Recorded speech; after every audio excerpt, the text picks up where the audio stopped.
Hi, it's August 4th or 5th, and I'm going through hybridizing withdrawal. So I'm doing a brief video tour of my greenhouse where I've got drip irrigation set up and can pollinate a lot of roses here in our short seasons here in Minnesota. It helps me, I can keep them in a heated greenhouse until December and harvest the hips then if I need. I've also got a few other things like Florida daylilies, which I haven't established the hardiness of yet, and I just didn't want to put them out yet. Here's Out of the Blue, which I just pollinate because it's got that nice blue color. I have no idea what it might do in the ground up around here in Minnesota. Here's a hip with Prairie Joy. If I'm going to go hip by hip, this is going to be an awful long video tour. I have several yellow brick roads, probably about 4 or 5.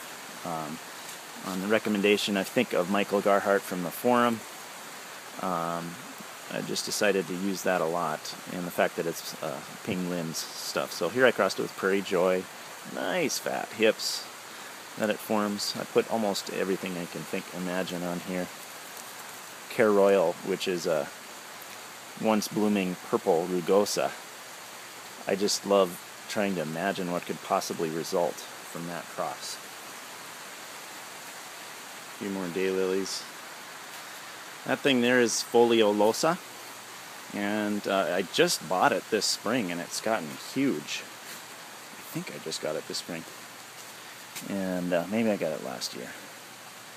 And setting hips too, it actually bloomed. I've got a bunch of Carefree Beauties, but I'm sick of using them because they've just got such a weird, wiry habit and gangliness, and that's one of my pet peeves in roses. Compare that to Prairie Joy here. Just such a beautiful habit. I don't know why I'm having fun using Hannah Gordon. Something I saw in a mail order catalog. I've never grown it outside or tried to here. But such beautiful picotee. I crossed it with Can, which is a Radler rose that kind of fades to purple. I thought that'd be interesting. It also has a white center. Some various seedlings. Basically anything on there. This is Lezac apricot, David Z's new apricot climber. I've used that quite a bit. This is from Kim Rupert, Fire and Spice, kind of a rugosa hybrid that he wants to keep alive. And I still can't tell if these hips are going to set or not, but I tried a lot of different pollens on them. Iconic Pink Lemonade has set quite a few hips. This is Julie Overham's EGS1 pollen on this hip. Wouldn't it be nice to get a huge, hardy, reblooming Holthemia hybrid? Sunrise Sunset, such a beautiful rose and such poor fertility. It does form these kind of, it's like on the edge of remaining on the plant hips.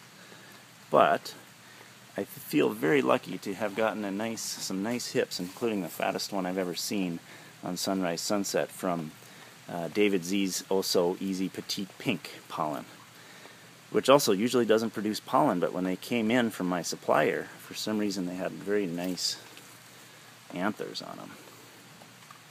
And Bullseye, another Holthemia, not from Jim Sproul, is a really nice, sticky, whatchamacallem, styles, but of my first round of pollinations, they all failed except for one that's hanging in here, Suzanne. So I tried a second round and it's too early to tell. This Prairie Joy again exemplifies why I like using it, such a nice bushy habit. And I think Prairie Joy is best used as a female because of its triploid nature and because that will allow the reblooming characteristics of the pollen parent to be passed on more strongly. That's one of the weaknesses of Prairie Joy. So I've put almost everything on this plant. Hazeldean, Hazeldine pollen made real fat hips on almost every rose I used it on this year. Belle Poitevine, I just tried that. Here's from Kim Rupert, the porcelain rose. That's growing well. Sentimental just does never set a hip. I'm going to toss that out. From Kim Rupert, more Jerry, a complex rugosa polyantha, and something else hybrid from Ralph Moore. And it's got some foliage issues towards the center of the plant that make me concerned if I were to put it outside, but I'm going to grow it inside first. Midnight Blue, I just love using Midnight Blue for all the colors that it gives in its seedlings, but I have no idea. I haven't got a real black spot resistant seedling out of it yet, so I bought all a Twitter, an orange miniature, and that sets nice hips, so it's really fun to use that one. I have no idea what sort of disease resistance it might have, but I assume it won't have good disease resistance. Cal Poly here in the greenhouse isn't growing as strongly, but I used that a lot last year. This is Gina's rose, also from Kim Rupert. I really love it, how it's doing in the pot here. Big, brilliant blossoms. Not a spot of disease yet, but that's not saying anything because we're in the greenhouse and the black spot pressure is really light. I believe it has set some hips, yeah, like this one has set using Prairie Joy pollen. So, I love Gina's rose. David Z gave me this rose. It's a Ralph Moore orange honey.